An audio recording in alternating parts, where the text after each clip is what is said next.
Hey everybody, Brian here from DotNet. Welcome to my trials and tribulations of trying to acquire simple market data.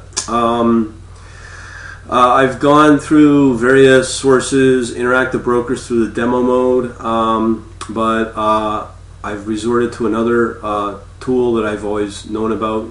You always forget about these things. There's one called XLQ. I've done demos on it. I'll just show you the where to go for it. It's under Qmatics. It's a complete, works with Excel, and it's a little library that runs a little session. You can't see it on my desktop here, but it's a manager that allows you to connect into a lot of different sources, be it let's see here. You have Yahoo, you have TD Ameritrade, Interactive Brokers, IQFeed. IQFeed, out of all these, is the best one. Gives you a lot of good data. But you can also use for free Google and Yahoo. So right now, I don't have any subscriptions to market data. I'm just finding it pretty expensive if you're not really using them a whole lot. So this is another good substitute. But with the Yahoo, you have a lot of advantages with it. So I'm not going to go into setting it up. I've got various videos on that, my Quant Labs YouTube channel. So I just want to show you how to do this programmatically outside of Excel, but I'll show you the Excel as well. Now, you can connect into via Visual Basic, C++, C#, and Perl. It's a COM object. It's not the ideal way to do it, but it works if everything's local. But for now, it's fine.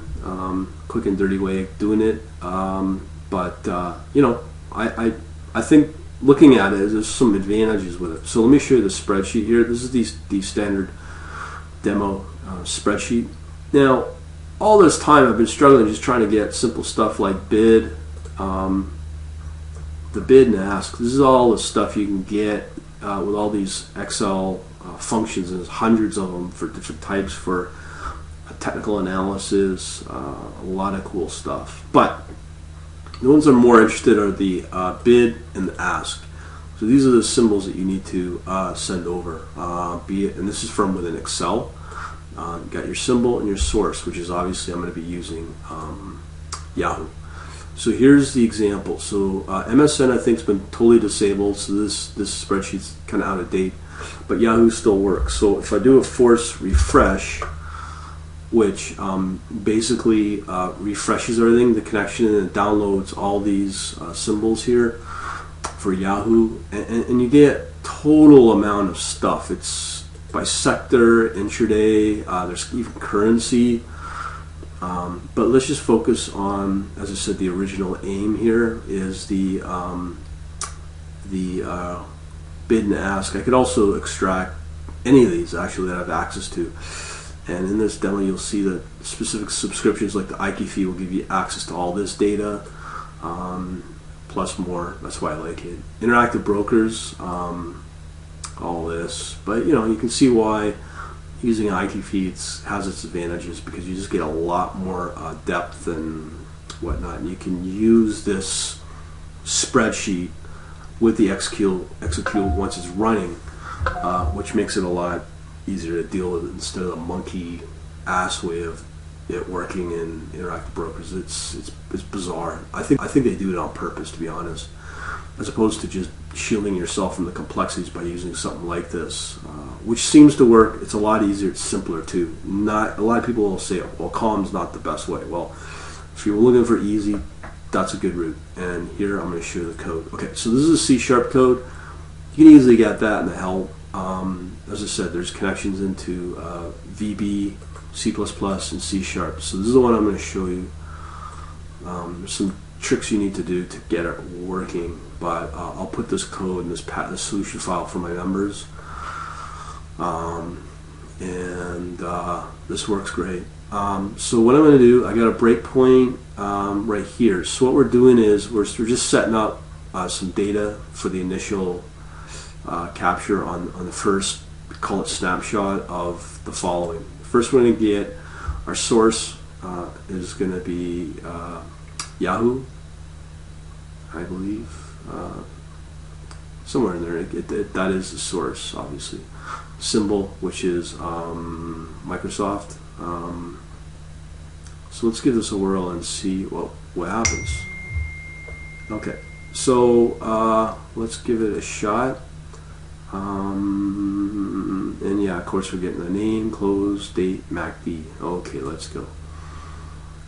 So what happens here is it'll pop up a form. You push this button and it'll trigger that. So let me just see here. So you have Microsoft as a symbol.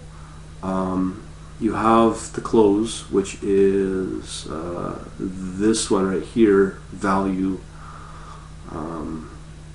the history value 1. This little help will walk you through it.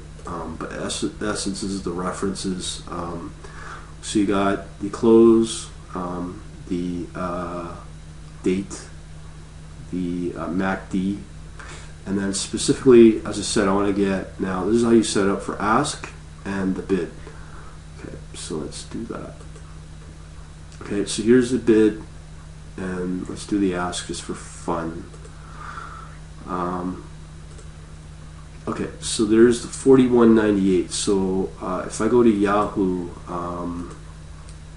let's see, what is the bid? 41.99 bid 98. So it's kind of close. Yeah, actually, it's exact. So that's it. You can see it works. So I can easily put this into my Infragistics code for both those equity trader and the financial dashboard. But you can see how easy the code is. It's much easier than, believe me, if you're trying to do it with interactive brokers, you'll pull your hair out because you got to put a call in, and then you get these multiple threads, and that's not exactly what you're asking for at the beginning. But again, through this, it just makes it just makes life a lot easier. Yeah, that's probably the easiest way to code it up as far as I'm concerned. And the nice thing is, with this type of methodology as well, you could swap out your source very simply. You know, to TD Ameritrade, to IB, to IQ feed, all in, and really not change the code. So that's kind of nice too. And of course, you get the power of the worksheets as well in Excel. So check them out. It's a good tool, and it seems to work pretty nice for my my system, and the code is nice and easy to work with. Phew, finally I got something done.